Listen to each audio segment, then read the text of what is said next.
তিনি বিজেপির নেতা, তাও আবার যে সে নেতা নয়, পশ্চিমবঙ্গ রাজ্য বিজেপির মাইনরিটি মোর্চার সেক্রেটারি পদে রয়েছেন এবং গত 2021 সালের বিধানসভা নির্বাচনে গোয়ালপুকুর 1 নং বিধানসভা কেন্দ্র থেকে তিনি বিজেপির পক্ষ থেকে প্রার্থী হয়েছিলেন। এহেন বিজেপি নেতাই কিনা যুক্ত রয়েছেন আসাউদ্দিন ওবেসির দলের সঙ্গে। হ্যাঁ, ডেমোক্রেটিক বাংলার পক্ষ থেকে এই চাঞ্চল্যকর তথ্য আপনাদের সামনে আমরা তুলে ধরছি। শুধুমাত্র ডেমোক্রেটিক বাংলাতেই আপনারা দেখতে পাচ্ছেন। আপনারা দেখুন, সেই প্রমাণ আপনাদের সামনে আমরা তুলে ধরছি।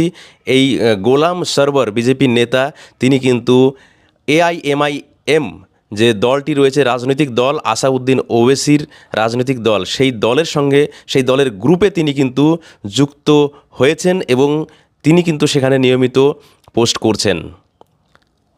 বিভিন্ন সময় এমন অভিযোগ সামনে আসে যে এই আসাউদ্দিন ওবেসির যে দলটি রয়েছে, এই দলটিকে কিন্তু বিজেপি লালন পালন করে রেখেছে মুসলিম ভোট কাটার জন্য বা সংখ্যালঘুদের ভোট কাটার জন্য। সাধারণ মানুষের মধ্যে এটা প্রশ্ন উঠছে যে একজন বিজেপি রাজ্য নেতার কী এমন বাধ্যবাধকতা বা দরকার পড়ল যে তিনি অন্য একটি রাজনৈতিক দলের গ্রুপে যুক্ত হয়েছেন।